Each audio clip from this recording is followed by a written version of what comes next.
Olá, pessoal! Hoje é sexta-feira, 17 de outubro de 2025, e nosso querido amigo, embaixador Chas Freeman, está aqui conosco.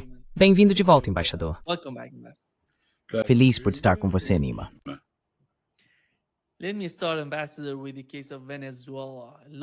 Deixe-me começar, embaixador, com o caso da Venezuela. Muita informação, muitas notícias vindo da Venezuela, falando sobre o New York Times, toda vez que eles publicam uma nova matéria. Eles disseram que o presidente dos Estados Unidos decidiu permitir que a CIA realize sua missão na Venezuela com o objetivo de derrubar Maduro, o presidente da Venezuela. Eles divulgaram hoje ou ontem essa história de que a Venezuela está pronta, Maduro está pronto, para cooperar com Donald Trump em relação ao petróleo, ouro, minerais, tudo o que eles têm. E então Donald Trump simplesmente disse que não há possibilidade de seguir nessa direção. Antes de chegar ao seu comentário, aqui está o que ouvimos do senador republicano Rick Scott, o que ele disse na Fox News. Rick Scott, what he said on Fox News. Acho que se Maduro for esperto, ele vai seguir em frente e se mudar para a Rússia ou para a China, algum lugar assim, porque seus dias estão contados. Sabe, o povo da Venezuela não o quer. Eles o rejeitaram na última eleição. Ele roubou a eleição. Ele é um ditador, é líder de um cartel de drogas. Então seus dias estão contados. Seja como for que isso aconteça, aguardo o dia em que ele não esteja mais na Venezuela. Isso será ótimo para o mundo.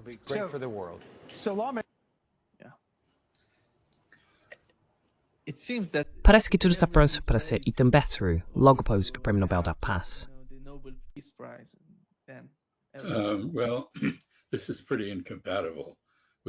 Bem, isso é bastante incompatível com o Prêmio Nobel da Paz, porque é uma reencenação brutal da intervenção americana no hemisfério. Acho que muitas pessoas concordariam que Nicolás Maduro não tem sido muito bom para a Venezuela. Ele não é um líder admirável de muitas maneiras, mas é o líder da Venezuela. E é uma questão de grave bem, é uma ambição desmedida para um senador da Flórida declarar que ele é ilegítimo, que deve ser deposto e que deveria se refugiar em outro lugar. O que dá ao senador da Flórida o direito de dizer isso? Ou temos um Estado de Direito, ou não temos. E está bem claro que, no caso da Venezuela, o governo está agindo de forma totalmente unilateral.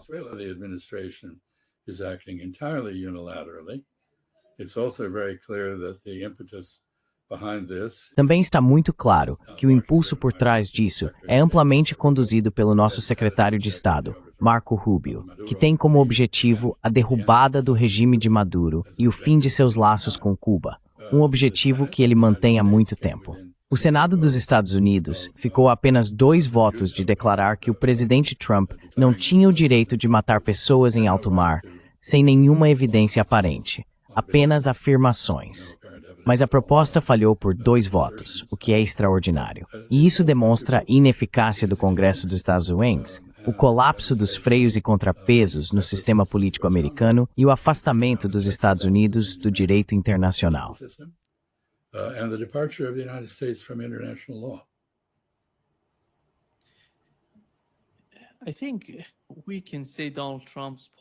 Acho que podemos dizer que a política externa de Donald Trump é meio que uma política de apostador, porque ele tenta apostar.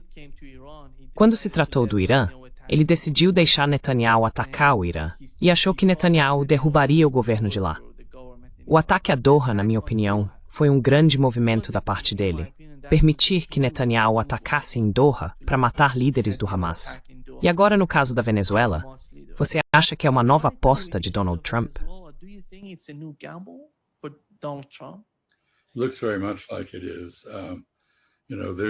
Parece muito que sim. Veja, há décadas existe um objetivo americano de longa data, sob presidentes tanto democratas quanto republicanos, de mudar o governo em Caracas. Isso nunca teve sucesso. Houve algumas manobras bastante ousadas nesse sentido, como declarar o chefe da Assembleia Nacional o verdadeiro presidente e apoiar vários candidatos para suceder primeiro Hugo Chávez Frías, que foi a inspiração do chavismo, uma ideologia de autocracia bolivariana, igual a de Nicolás Maduro, seu vice que o sucedeu no cargo. Nenhum desses esforços para moldar a Venezuela teve êxito. have succeeded. And I think many of the premises on which American policy E eu acho que muitas das premissas nas quais a política americana se baseia são altamente questionáveis. Não acho correto dizer, como fez o senador Scott, que o povo da Venezuela não quer Maduro. Ele conta com uma milícia armada de 4,5 milhões de homens e mulheres que o apoiam. Isso representa uma parcela significativa da população urbana da Venezuela. É claro que as condições na Venezuela, sob fortes sanções dos Estados Unidos há muitos anos, são bastante precárias. Cerca de 7 milhões de venezuelanos fugiram do país e buscaram refúgio em outros lugares, inclusive nos Estados Unidos, mas muitos deles em outros países, Brasil, Chile e assim por diante. Chile, and so forth and so on. Venezuela is Então, a Venezuela está em uma situação muito difícil. E é fácil entender como Nicolás Maduro pode estar disposto a oferecer seus recursos naturais, seu petróleo, seu ouro, as áreas de pecuária e assim por diante, a empresas americanas e, portanto, a Donald Trump e seus aliados na Casa Branca, que parecem capazes de lucrar com a política externa americana onde quer que a apliquem. É muito fácil entender isso. Por outro lado, o que impulsiona essa antipatia em relação à Venezuela não é tanto o interesse econômico, mas sim o ideológico, especificamente a antipatia em relação a Cuba e as objeções ao relacionamento que a Venezuela mantém com Cuba. Portanto, não é surpreendente que Donald Trump esteja interessado em um acordo econômico. Donald Trump is not interested in an economic deal.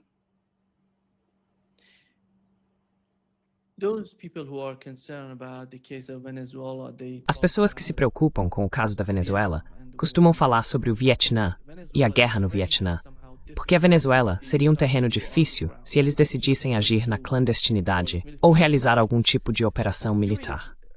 Aqui está o ex-oficial da CIA, Ralph McKee, falando sobre o papel da CIA. E aqui está o que ele disse, porque isso se relaciona com a minha próxima pergunta. Here is what he said, because it's related to my next question, Ambassador. Não é uma agência de inteligência, é uma agência de ações encobertas. Ação encoberta significa derrubar ou apoiar governos estrangeiros. Outra parte da ação encoberta é a desinformação.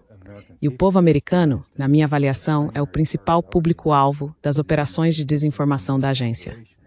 Acredito que toda a guerra do Vietnã nos foi apresentada, vendida a nós, por meio das operações de desinformação da agência. E quando eu digo nós, and personal authority.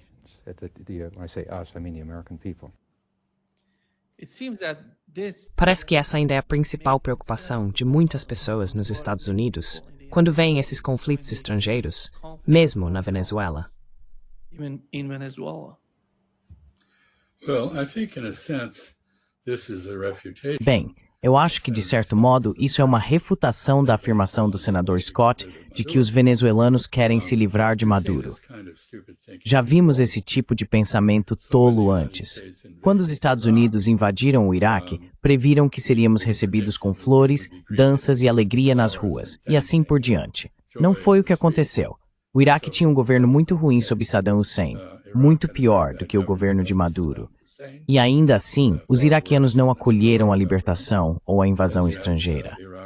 Na visão deles, não se tratava realmente de libertação.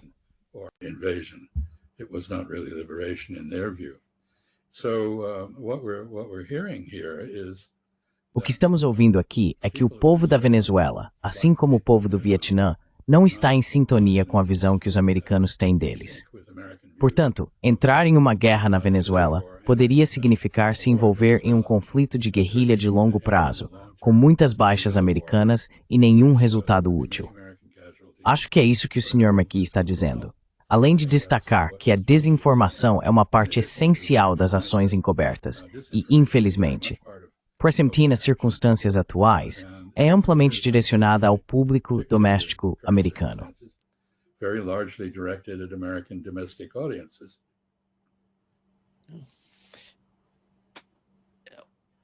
Donald Trump, Ambassador, he talked with Donald Trump, embaixador, ele conversou com Vladimir Putin ontem e anteontem. Ele estava enviando algum tipo de mensagem à Rússia, dizendo: vou enviar mísseis Tomahawk para a Ucrânia e estou me preparando para isso. Mas por fim, ele teve uma ligação, parece que Vladimir Putin ligou para ele, e um dos principais tópicos da conversa foram os mísseis Tomahawk. Ele disse: não faça isso. Na minha opinião, a transcrição ainda não foi divulgada, mas um dos principais objetivos da ligação foi, sem dúvida, discutir os mísseis Tomahawk.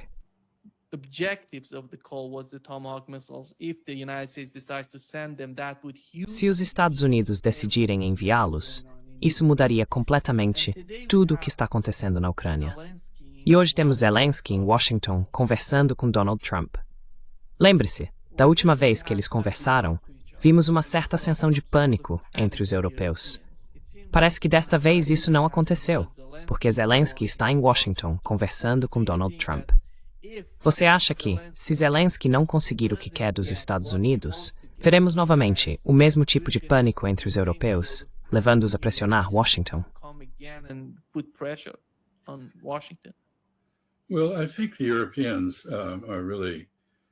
Bem, acho que os europeus estão realmente jogando um jogo muito tolo aqui. Tenho certeza de que o motivo pelo qual o presidente Putin ligou para o presidente Trump foi para alertá-lo contra o fornecimento de Tomahawks. É exatamente o caso agora que sempre que a Ucrânia lança um drone de longo alcance ou qualquer outro ataque de longo alcance contra a Rússia, ela o faz com a assistência da inteligência americana. Não poderia fazê-lo sem isso. Ela não poderia operar os Tomahawks por conta própria.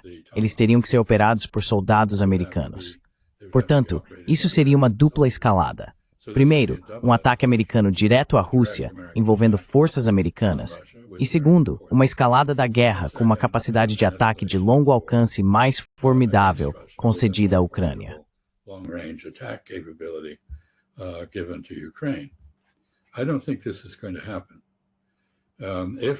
Eu não acho que isso vai acontecer.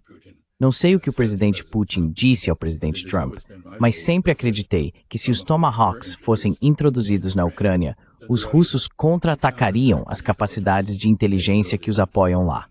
Ou seja, há americanos na Ucrânia que os apoiam clandestinamente. Os russos sabem onde eles estão. Eles ainda não os atacaram especificamente, mas acho que o farão. Portanto, essa escalada, se ocorrer, é muito séria. O que os europeus pensariam sobre isso, não posso dizer, porque eles parecem estar bem com a ideia de atacar a Rússia. Eles parecem presumir que podem fazer isso impunemente.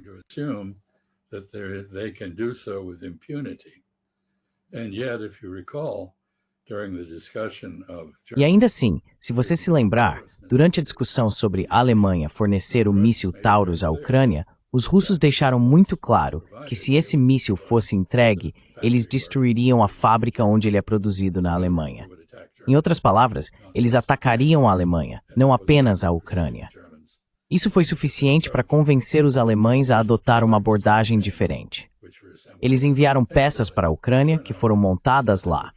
E como era de se esperar, a fábrica de montagem foi destruída pelos russos. Portanto, acho que essa é uma manobra muito perigosa.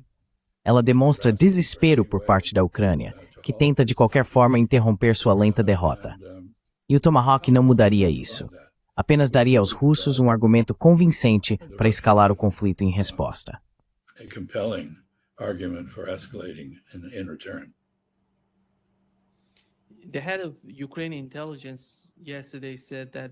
O chefe da inteligência ucraniana disse ontem que eles estão se preparando para mais 2 ou 3 anos de conflito na Ucrânia. Parece que estão planejando para o longo prazo. Mas o que isso significa? Mais 3 anos de guerra? Isso significaria que Donald Trump não estará mais em Washington, e eles estão se preparando para isso? Quem vai fornecer à Ucrânia as armas de que precisam? Porque ontem vimos Pete Hegseth conversando com o secretário-geral da OTAN, se gabando de como essas armas são boas e de como vão trazer paz à Europa. O que, é claro, não é o caso. Todo mundo sabe disso.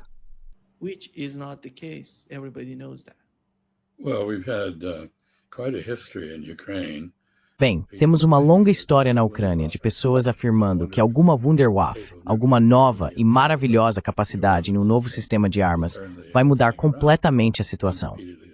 E repetidamente isso se mostrou falso. Não aconteceu. Não há mais razão para acreditar que acontecerá agora do que havia no passado. E por fim, eu apenas destacaria que o problema fundamental da Ucrânia não é o armamento. É o fator humano. É a mão de obra. Pessoas treinadas para operar as armas. Soldados treinados para manter a linha contra os avanços russos, que são avanços de infantaria, infiltrações de pequenos grupos em posições ucranianas.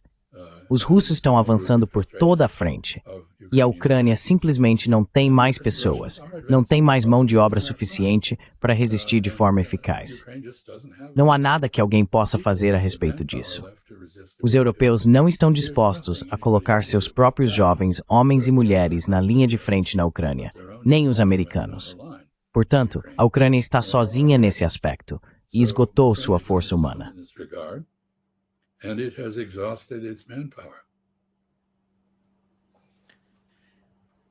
Donald Trump said that India is Charles Kay.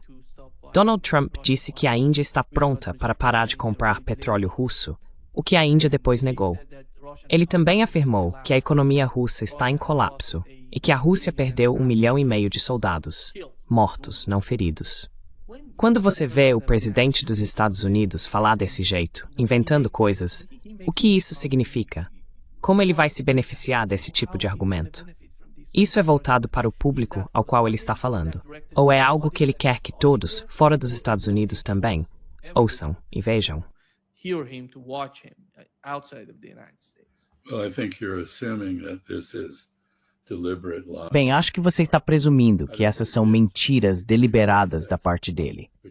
Eu não acredito que sejam. Acho que ele acredita no que diz, o que é muito preocupante, porque isso sugere, antes de tudo, que sua única fonte real de informação é a Fox News, que está cheia de distorções e narrativas incorretas. E, em segundo lugar, sugere que ele tem uma noção muito frágil da realidade. Sabe, mais cedo, não sei se você se lembra, Nima, houve um relato há algum tempo de que ele teria tido uma conversa com Vladimir Putin, que nunca aconteceu. E agora, ele teria tido uma conversa com Narendra Modi, que também nunca aconteceu. Ele recebeu garantias diretamente de Modi de que a Índia vai parar de comprar petróleo russo. India is going to stop buying Russian oil. There is an Indian trade delegation in Washington.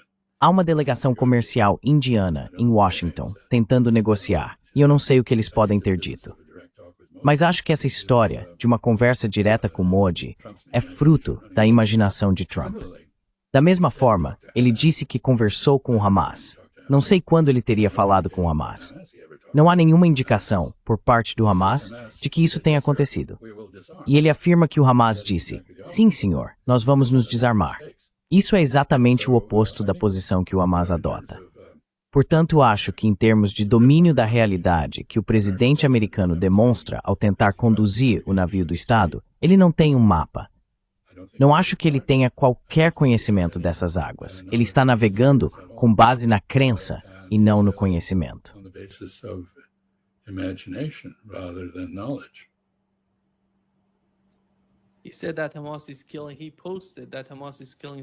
Ele disse que o Hamas está matando. Ele publicou que o Hamas está matando civis em Gaza. E que se eles não pararem com esse comportamento, nós iremos até lá e os desarmaremos. O que se passa na cabeça do Hamas, ou da administração em Washington, quando falam em desarmar o Hamas? Porque não se trata apenas de desarmar o Hamas. Tivemos o Smotrich dizendo que vão estabelecer assentamentos em Gaza, porque isso traria segurança.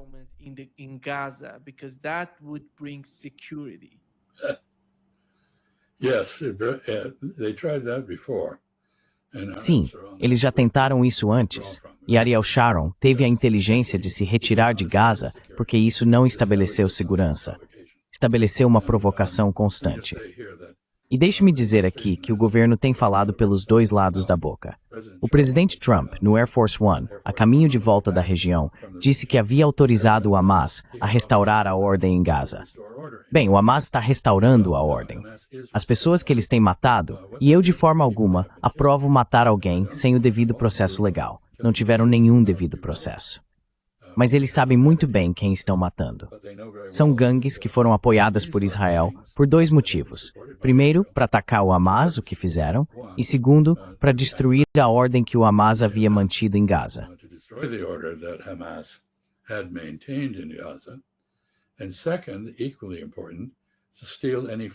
E em segundo lugar, igualmente importante, roubar qualquer alimento que chegasse a Gaza e revendê-lo a preços inflacionados, para que Israel pudesse alegar que o Hamas estava roubando comida. Algo que já ouvimos o primeiro-ministro Netanyahu afirmar em diversas ocasiões. As agências de ajuda humanitária, aquelas com conhecimento do que está acontecendo em Gaza, afirmaram que isso é totalmente infundado. E, portanto, esse é outro exemplo de pensamento ilusório, pensamento confuso e assim por diante. Farei apenas uma observação final. Israel não concordou com o fim desta guerra. Concordou com um cessar-fogo temporário, fase 1.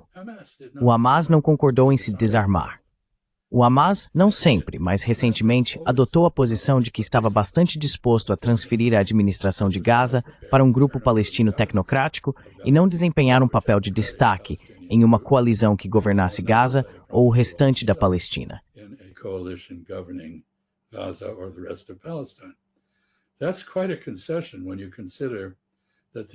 Isso é uma grande concessão, quando se considera que a única eleição que vimos na Palestina desde 2006 foi aquela eleição de 2006, que levou o Hamas ao poder, não a autoridade palestina, não o Fatah, como o governo da Palestina. A reação imediata dos Estados Unidos e de Israel foi derrubar a autoridade do Hamas na Cisjordânia e tentar fazer o mesmo em Gaza, onde fracassaram. Mas isso evidencia outro ponto. Não se pode falar em estabilidade ou paz sem a participação dos palestinos. Os palestinos precisam ter seu próprio autogoverno e estar comprometidos com a paz com Israel. Eles estão preparados para isso. Israel está preparado apenas para aniquilá-los. E Donald Trump, em algumas ocasiões, diz exatamente o que Netanyahu diz.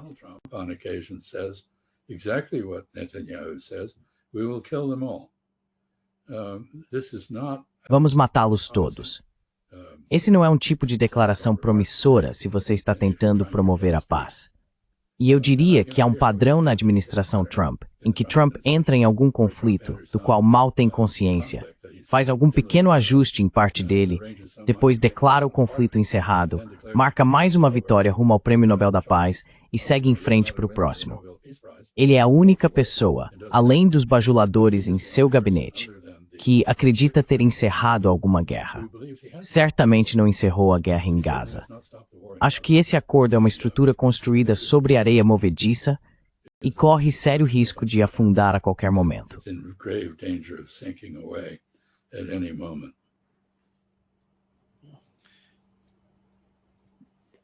Isso significa que haverá novas escaladas com risco?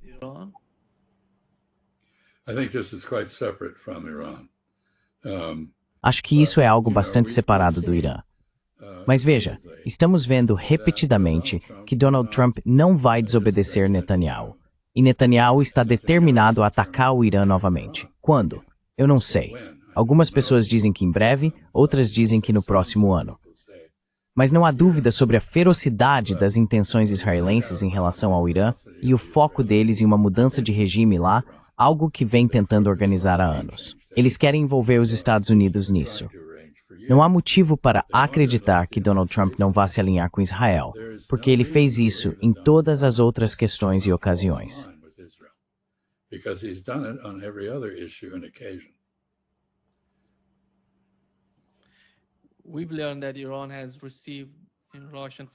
Soubemos que o Irã recebeu caças russos de diferentes tipos, MiG-29, na versão mais recente, e Su-35. Vimos imagens dele sobrevoando Teherã, a capital do Irã. Quanto a Netanyahu, foi relatado que Donald Trump estava pedindo ao presidente de Israel que o perdoasse. Isso seria porque poderia ajudar na posição de Trump, talvez para evitar uma guerra direta com o Irã.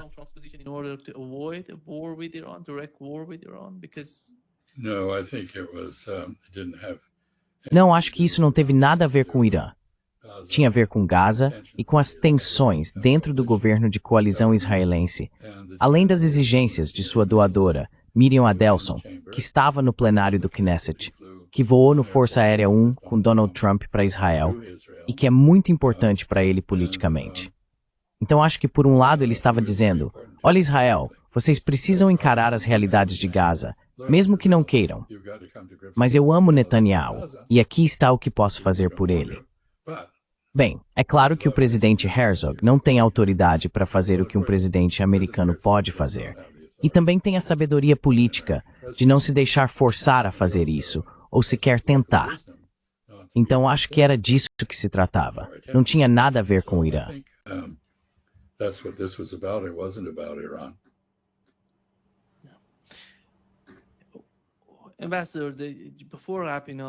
Embaixador, antes de encerrarmos, o caso da China é realmente importante. Recebemos relatos nos Estados Unidos de que os fazendeiros estão muito insatisfeitos com a situação que Donald Trump criou com a China, porque as exportações de soja para lá foram reduzidas em 51%. E quem está ocupando esse espaço? É o Brasil, que está assumindo o lugar dos Estados Unidos. E a Argentina. E a Argentina é. Então isso é totalmente previsível. E, na verdade, eu e outros já havíamos previsto.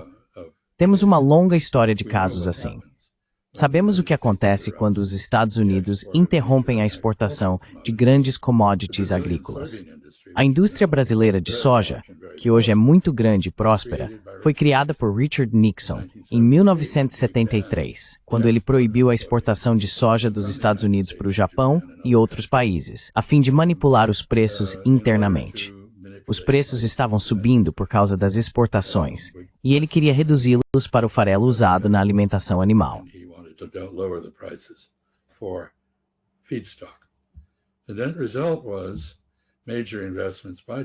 O resultado final foram grandes investimentos do Japão e da China na produção de soja na China e também no Brasil, com grandes investimentos na Argentina também. Então, isso é apenas a história se repetindo. O fato é que você não pode forçar ninguém a comprar algo, especialmente quando já demonstrou ser um fornecedor não confiável. E nós somos fornecedores não confiáveis. Se os agricultores americanos, muitos dos quais votaram em Donald Trump, não são espertos o suficiente para fazer, fico realmente surpreso, porque temos muitos agricultores inteiros nos Estados Unidos.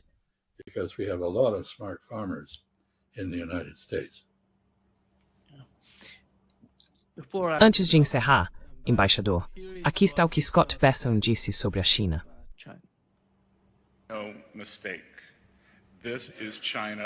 Sem dúvida. Isto é a China contra o mundo. Eles impuseram esses controles de exportação inaceitáveis a todos. A China é uma economia de comando e controle. E nós e nossos aliados não seremos nem comandados, nem controlados. Eles têm uma economia estatal e não vamos permitir que um grupo de burocratas em Pequim tente administrar a cadeia global de suprimentos.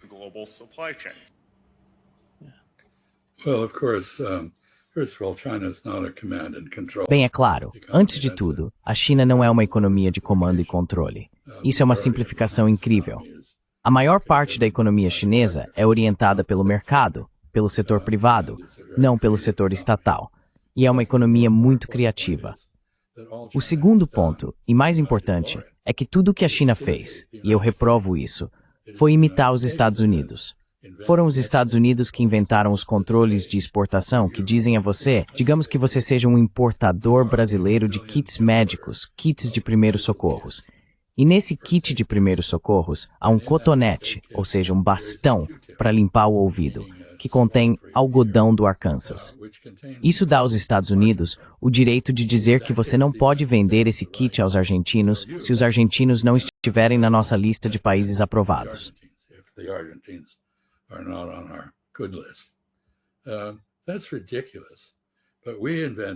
Isso é ridículo, mas fomos nós que inventamos esse sistema, e os chineses estão apenas nos retribuindo ao fazer conosco o mesmo que fizemos com eles. Acho que ambos os países têm culpa nisso. Os Estados Unidos cometeram um grande erro ao criar esse nível específico de controle de exportação terciária. E acredito que os chineses provavelmente descobrirão que também pagarão um preço alto por alienar muitas pessoas ao tentar controlar a reexportação disso. Daquilo e de outras coisas por parte de terceiros países. Mas o Sr. Bezant está claramente impondo um duplo padrão e sendo hipócrita.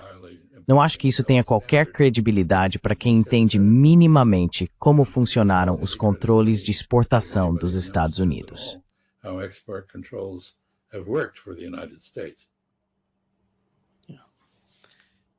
Muito obrigado, embaixador, por estar conosco hoje. Um grande prazer, como sempre. Always. Oh, good to see you, Neiman.